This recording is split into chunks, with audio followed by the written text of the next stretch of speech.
We are thrilled to be celebrating the 40th anniversary of Allied Arts of Whatcom County this year. We wanted to tell you a little bit about the background of the organization. Not that we've been here the whole time. Katie and I have been here for 11 years, almost 12 years now. So a quarter of the time. A quarter of the time. I think that gives us some clout. Yeah, but we were not the founders. The founders back in 1979 got together. It was a group of local artists and art supporters, and they wanted to support community arts events, arts education, and leadership in the arts. They got together. It was a group of them that worked with some people from the Seattle Arts Commission. They started discussing what was important in the community and how did they want to structure an organization. A wonderful lady named Molly Faulkner was one of the leaders of the group. She was instrumental in it and had a number of other artists working with her, including George Thomas, Christine Zerline, Michael Sullivan, Marge Forrest, and Bob Ross. They got things up and going. Actually had their nonprofit status founded in the spring of 1979. Along with Allied Arts starting 40 years ago was also the inception of Christmas in Fairhaven, which has now morphed into the Holiday Festival of the Arts. Started with around a dozen artists, has now grown to over 100. And it's been a great tradition here in Whatcom County for 40 years. So, yeah, that's our biggest event that we do here, being 5 weeks long. Tens of thousands of items. Yeah. It's a big deal. It's a lot of work for us. Yeah. But we also do a lot of other things. Yeah. Also, around the early 80s was the time that the Downtown Art Walk started. And that was also started by Allied Arts of Whatcom County. Continues to this day through the Downtown Bellingham Partnership. So it was something that we were able to pass off to another great community organization and see it keep going in the community.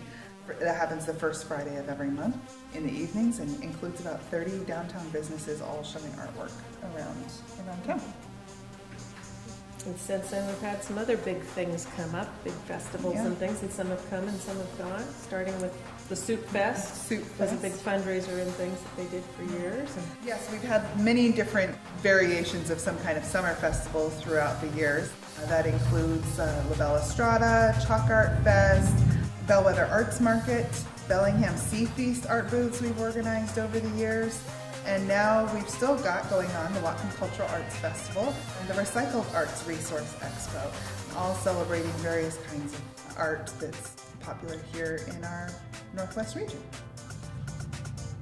And in the meantime, we've worked with a lot of other small organizations, or smaller organizations and bigger organizations to help with their programs. One of the biggest ones was helping save the Mount Baker Theater.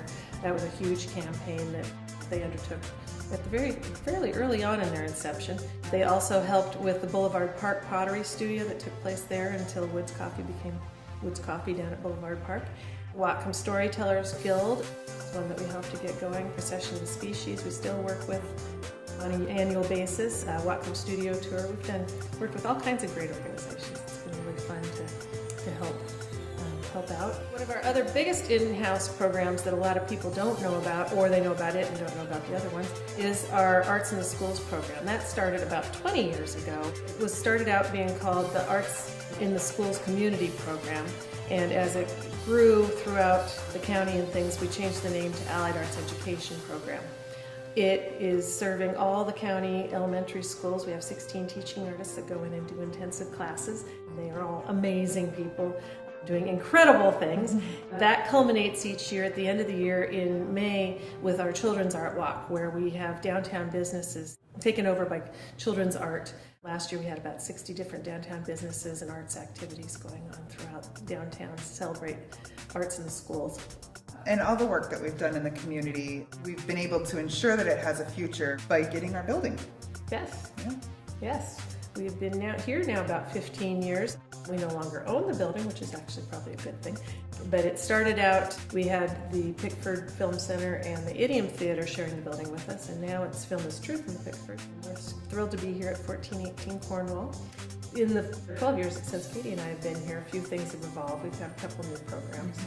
New programs. In 2011, we started our art supply thrift store, which has used art, craft, and office supplies. It's been great to get a new population of people through, to be able to, they come through the gallery and sometimes quickly go back to the thrift store, do their shopping, and then come back out and look at the art. And it's not usually people that would always stop in an art gallery because they think, oh, I can't afford it. But the draw of the thrift store has been really great to be able to get people in to experience the work. We've also created an arts and culture guide, which is a year-round publication of arts and cultural happenings around Whatcom County that we have available in hotels, the visitor centers, all over the county that people can pick up and then go and experience the various things around the county. We also have our Creative Spaces project, which brings art into downtown storefronts. That, unfortunately and fortunately, comes and goes depending on the business market downtown. So it was doing really well when we first started it in 2010, but the economy is doing well, and a lot of our vacant storefronts are no longer vacant. But we still have our gallery space here to be able to show art in, which we really love. And in 2012, we established the Recycled Arts Resource Expo, which kind of evolved from a show that we used to do with the Restore having to do with recycled art, but evolved into classes, presentations, exhibits, some performance art, all kinds of things, all using recycled materials. I think one of our newest ones is the Arts as Business program also. Yeah. As we've been evolving and focusing on sustainability and opportunities for artists and exposure for artists, the Art as Business program has been a really fun new program where we've incorporated local arts organization leaders and entrepreneurs and things to come and lead classes and presentations on how to operate their art as a business. Not how to do the art, but how to get it out and be seen and promote it and things. So that's been a fun new addition. But it's been quite the ride we've had the past 12 years, and we're thrilled that we're waiting for more. Excited to see more. Absolutely. But thanks to everybody who's supported the arts and been involved with the program.